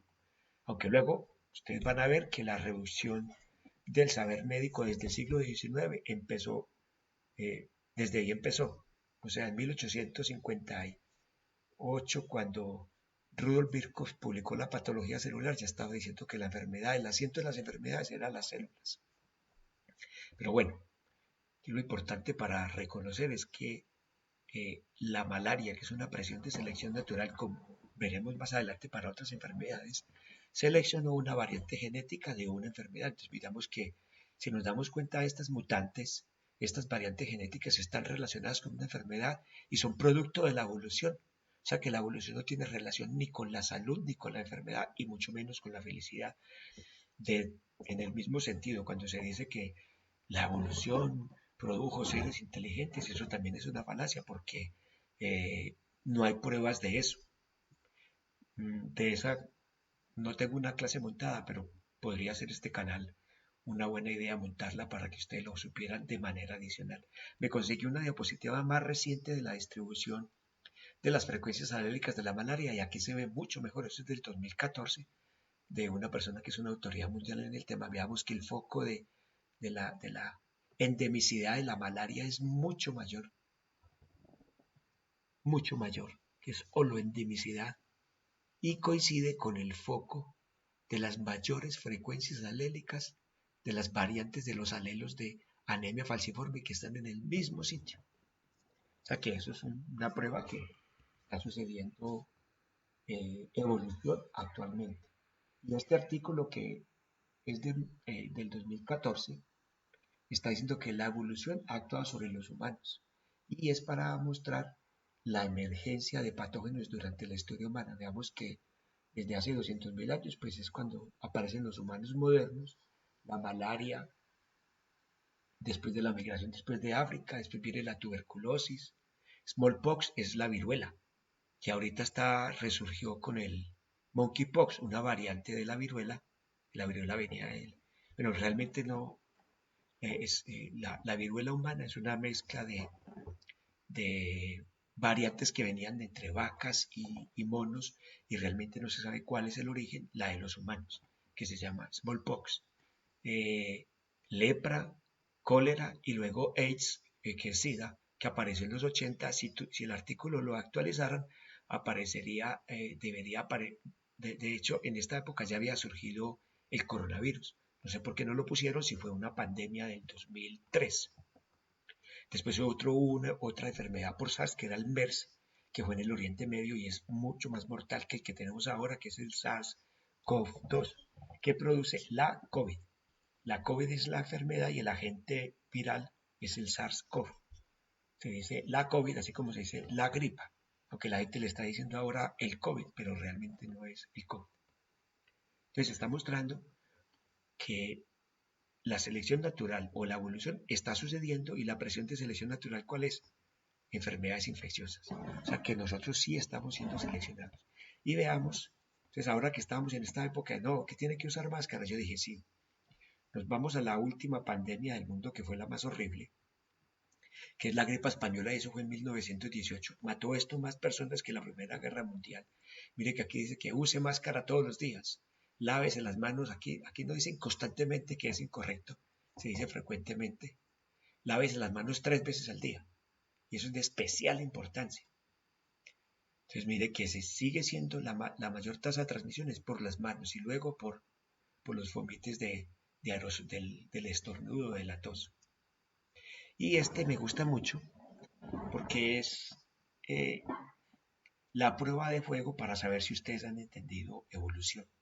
Entonces, las variantes genéticas no es que aparezcan para esta adaptación, como suelen ser los argumentos adaptacionistas del darwinismo médico. No es que aparezcan las alas para volar. Es cierto que los pájaros tienen alas y son útiles para volar, tanto que si les cortan las alas a los pájaros, se llaman, a los pájaros silvestres, no se escapan. Esa es la manera en que hacen la caza furtiva de aves silvestres.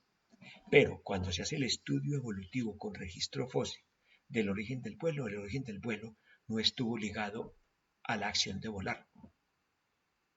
Primero fueron unas plumas, unos alerones grandes, y servían para planear y que los animales en esa época pudieran correr más rápido.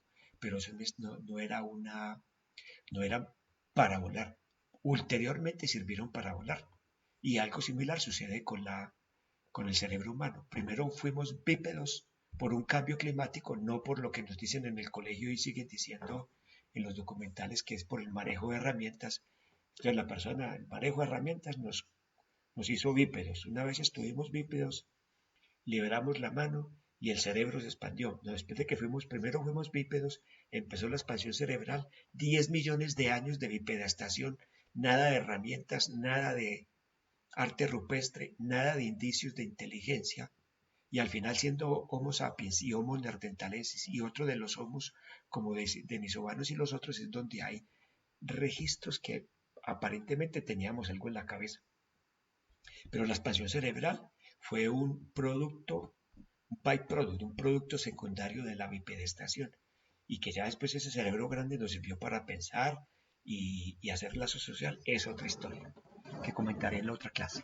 Entonces, lo que quiero dejar claro aquí es que las variantes genéticas existen previamente a la evolución. Cuando uno las va a analizar, claro, no es como que primero necesitamos variantes genéticas y luego vamos a poner la presión de selección. No, eso está funcionando al tiempo. Pero lo importante que yo quiero que quede claro es que no es que la adaptación esté relacionada directamente con la variante genética, como lo supone. Por ejemplo, este caso es un estudio del Centro de Medicina Evolutiva de Suiza, y lo que están mostrando aquí es que encontraron que esta mutación, aquí dice CCR5 delta 32, esta mutante, esta variante genética, no sé si ustedes saben, es una variante genética que está en Europa Central y confiere resistencia al SIDA. Pero el rastreo molecular, podría llamar arqueología molecular de esta variante genética, muestra que surgió después de 1918. Entonces, ¿qué relación tiene 1918 con el SIDA? Ninguna, para nada. Lo que después de la presión de selección tan bestial que han sucedido, mire, si tenemos aquí en 1980 y empieza smallpox, bueno, aquí incluso no aparece la gripa española que debieron haberla puesto. O sea, la gripa española es después de la época del cólera, o sea, estaría como por aquí, si son 500 años estaría por aquí la gripa española, debieron haberla puesto porque es la epidemia que ha matado más personas en el mundo hasta este momento. Incluso ahora el SARS-CoV-2 no ha matado tanta gente, pero lo que está mostrando esta gráfica es que había una fuerte presión de selección por infecciones.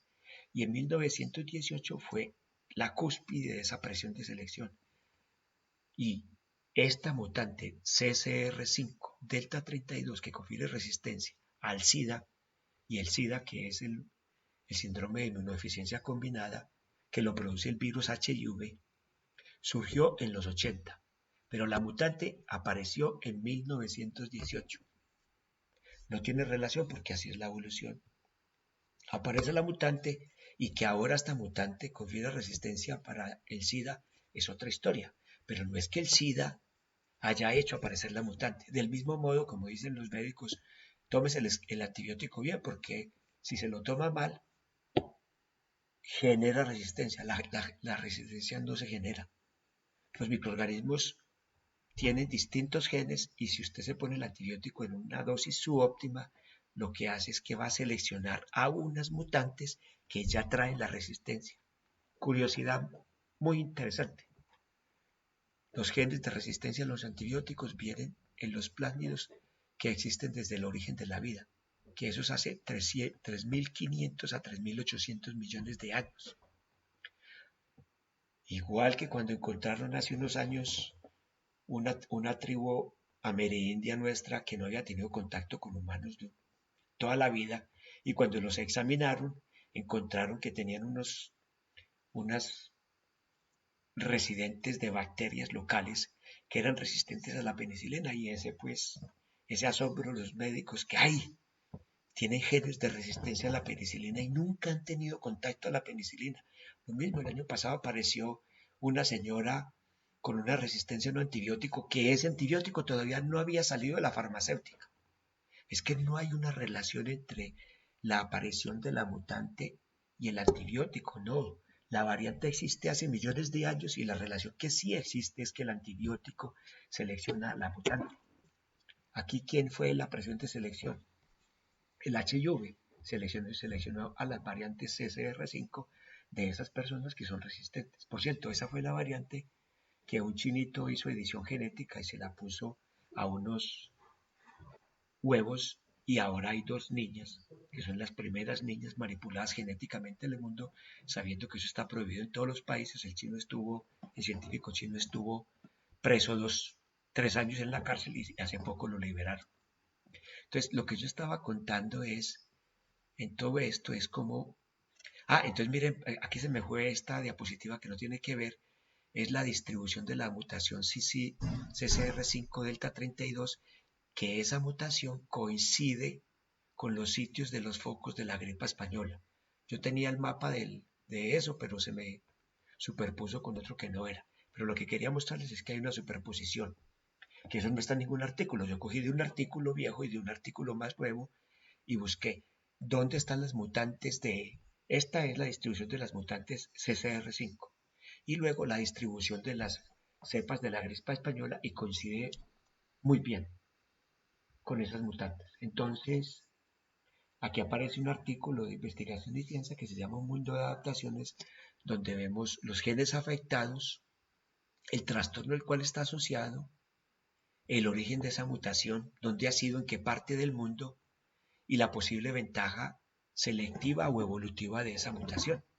Pero recuerden, esas variantes, que no se suele decir mutaciones, esas variantes están relacionadas con otros eventos. Entonces, así como el de la malaria está relacionada con la anemia falciforme, así pasan con las otras. Entonces esas adaptaciones no son como se suelen explicar.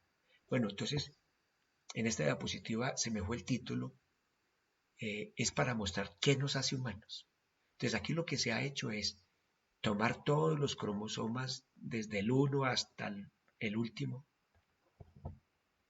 y poner en distintos colores qué tanto de nuestro genoma nos viene de los chimpancés. Entonces, si nos damos cuenta, no, perdón, si nos damos cuenta, no, perdón, que tanto está compartido, y la mayoría está compartido, lo que está en gris y oscuro es genoma igual el de humanos y de chimpancés, y fenotípicamente somos muy distintos. Y mire, solamente lo que nos hace distintos son estos fragmentos que están en colores. Son muy pocos bandas cromosómicas en distintos cromosomas.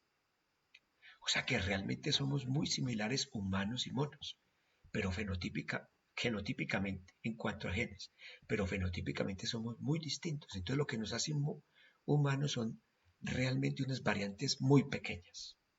Hay un investigador de una empresa privada en genómica que dice que incluso hay un gen que es el que nos diferencia de los gorilas y de los chimpancés, y esa variante de gen es la que nos predispone a, a las enfermedades virales. Miren que a los chimpancés, ni a los gorilas, ni a los bonobos les da gripa, no les da catarro, o sea, la gripe que es producida por picornavirus, virus incisional respiratorio, rinovirus, y luego pues el catarro, y luego la gripa que es virus influenza, o una neumonía típica que es un hemófilus.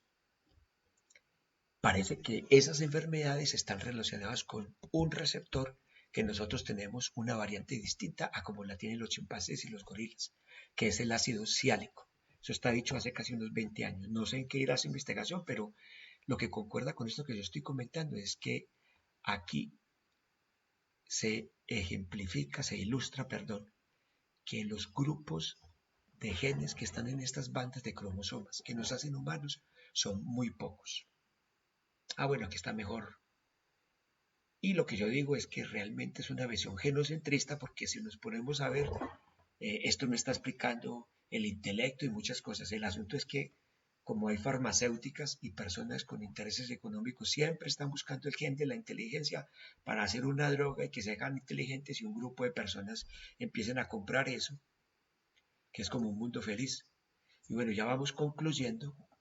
Aquí lo que estoy mostrando es que la relación entre genotipo y fenotipo usualmente es mucho más compleja. Entonces, por ejemplo, lo que uno ve en la genética médica y que le hacen esos cuadros de Punnett y que uno ve las genealogías y todo eso, solamente es esta flechita, que son los factores monogénicos. Entonces, o sea, que hay un genotipo que explica ese fenotipo. Por ejemplo, la investigación de Garrod de la fenilcetonuria. Pero eso es raro, rarísimo. Entonces, cuando ustedes van a neonatología o cuando van a pediatría, ¿cuántos pacientes han visto con fenilcetonuria? ¿Cuántos pacientes con alcaptonuria? Con el síndrome de Cri-du-Chat, la lesión del cromosoma 5. ¡Uf! Eso es raro, tan raro que uno nunca los ve. Trisomías de vez en cuando. Entonces, y a su vez, los desórdenes monogénicos tienen unas ciertas dificultades porque hay genes que modifican la expresión de esos trastornos monogénicos. Hay unos que tienen penetrancia parcial, otros que son recesivos. Y luego, el mayor problema de la medicina son las enfermedades complejas. Y esas enfermedades complejas, ¿qué es lo que tienen? Mutantes alélicos en otros genes, el ambiente contribuye de manera decisiva. Y interpretar el genotipo y el fenotipo a partir de eso es muy difícil. Y aquí lo que se está mostrando es que las mutantes neutrales, al no tener ningún efecto sobre el fenotipo, pues no se consideran. ¿Cuál es el asunto? Hay un artículo reciente de la mejor revista de medicina evolutiva que se llama Evolution and Public Health, o Public Health and Evolution, no recuerdo, que es de Oxford University Press, la editorial. Analizaron 632 enfermedades.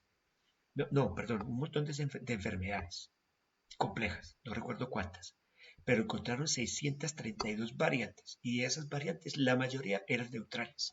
O sea que para poder explicar la relación entre fenotipo Genotipo y fenotipo, pues los llevamos claro, es muy difícil. En este momento sería imposible.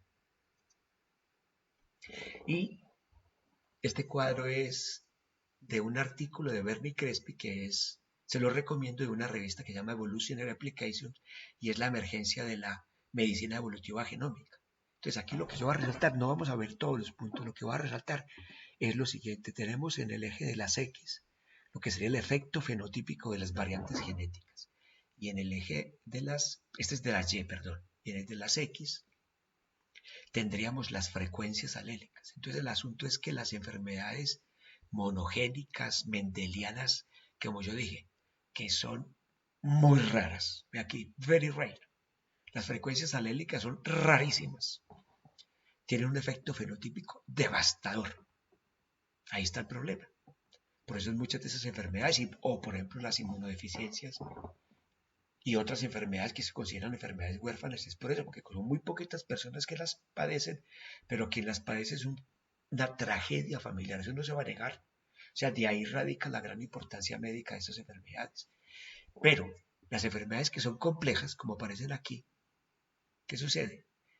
El efecto fenotípico en la persona es bajo y las frecuencias alélicas son muy frecuentes. O sea, ustedes ven a una persona que todavía no está sintomática ni tampoco tiene signos, que tuviera las variantes genéticas para el riesgo cardiometabólico, y va a llegar una persona de raza blanca, negra, amerindia, de distintas etnias, y ustedes no van a poder reconocer un fenotipo de una persona que va a padecer obesidad mórbida, de diabetes, todo eso, viendo el fenotipo, cosa que sí sucede, por ejemplo, con la alcaptonuria, la fenilcetonuria, el síndrome de Cri-du-Chat y todos estos trastornos que son aberraciones cromosómicas o trastornos genéticos. El efecto fenotípico es bestial. Claro, cuando la enfermedad compleja avanza, se empieza a manifestar, y como le dicen a uno en semiología, una insuficiencia cardíaca congestiva la diagnostica el portero. Ya le ve las piernas hinchadas, bien ahogado, no puede respirar, está morado. Ese es distinto. Pero lo importante es que el efecto fenotípico, cuando no hay sintomatología, es muy escaso. Entonces, por eso es que es tan difícil esa relación de las enfermedades complejas y la genética. Entonces, no es tan sencillo como nos han dicho. Entonces, por favor, no se les olvide, aquí me aparece una cosa que no es, no se les olvide hacerme la encuesta. Aquí yo les pongo el link, se los copiaré en la descripción del vídeo cuando lo suba. Y recuerden responderme las 3 preguntas, quienes son estudiantes. Y los usuarios externos si entran al link, y si entran automáticamente me llegará una orden y yo les autorizaré para que me hagan la encuesta.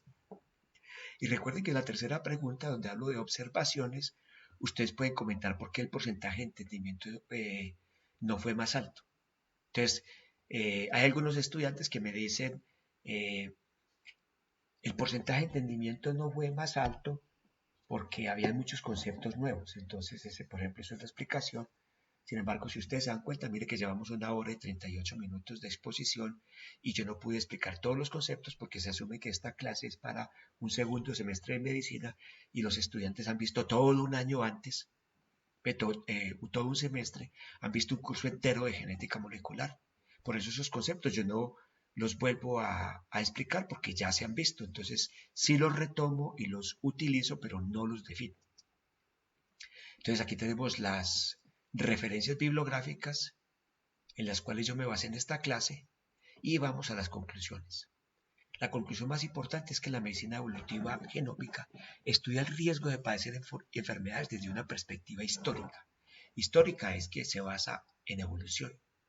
Y el argumento es que esos datos vienen de el genoma, porque en el genoma se inscribe una parte muy importante de los procesos evolutivos. La segunda conclusión es que la evolución no conduce a especies particulares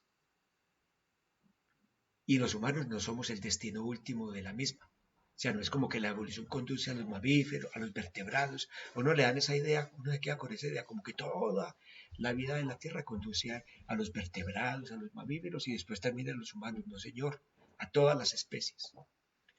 El tercero es que el genoma Como ya les dije, el genoma está escrito en nuestro pasado, pero no es sencillo, está a modo de palimpsestos. O sea que hay varias inscripciones en distintos momentos en nuestro linaje. En cuarto lugar, la evolución ocurre por selección natural, deriva genética o efecto fundador y neutralismo molecular. En quinto lugar, existen evidencias que los fenotipos actuales relacionados con enfermedades complejas parecen provenir de genotipos que estuvieron sujetos a selección por otras razones ancestrales. Aquí es para recordar el de los neandertales y los polimorfismos de riesgo cardiovascular, que fueron beneficiosos para ellos, pero a nosotros nos predisponen a riesgo cardiometabólico. Por ejemplo, yo que tiendo a tener un fenotipo grácil o una constitución asténica, flaquito, es muy probable que mi constitución no me predisponga tanto a riesgo cardiovascular como una persona que sí es más cuajo, más robusto y que ya cuando tiene la edad media ya tiene obesidad. Sexto, pero no se evoluciona para la salud ni para la enfermedad. Recuerden aquí el ejemplo de la malaria y la anemia falciforme. Séptimo, las variantes genéticas, mutaciones entre comillas, mutaciones. Recuerden que se está dejando de utilizar el término. Las variantes genéticas no son para producir enfermedad. Las variantes genéticas que son la materia prima de la evolución, que unas predispongan a enfermedad y que otras no, es una historia distinta. Octavo, existen pruebas recientes que los humanos sí estamos evolucionando. Recordar que las presiones de selección son las enfermedades infecciosas en nuestro caso. Bueno, ¿qué es la novena conclusión? Las enfermedades infecciosas son la presión de selección natural actual. En este momento está sucediendo. O sea, ¿cuántas personas han muerto por la COVID en el mundo? No sé cuántas, pero deben ser miles. Si en Colombia ahora, después de la reapertura de la bioseguridad, que se volvió más laxa, se ha muerto el doble de personas en pocos días, pasaron de 50 a 100 personas diarias. Ojo que se han muerto unos cuantos miles y no sé cuántos millones. Pero claramente eso es una presión de selección natural porque esas personas ya no se van a reproducir. Aunque bueno, la gente ya no se está reproduciendo tanto como antes en los países desarrollados. Y décimo, la relación entre genotipo y fenotipo, ¿cómo es? Muy compleja, hablando correctamente. Bueno, yo les agradezco y sugerencias, comentarios en el link donde va a quedar este vídeo serán bienvenidos. Y también me pueden escribir al correo electrónico, ahí les puedo responder las cuestiones, inquietudes. Muchas gracias.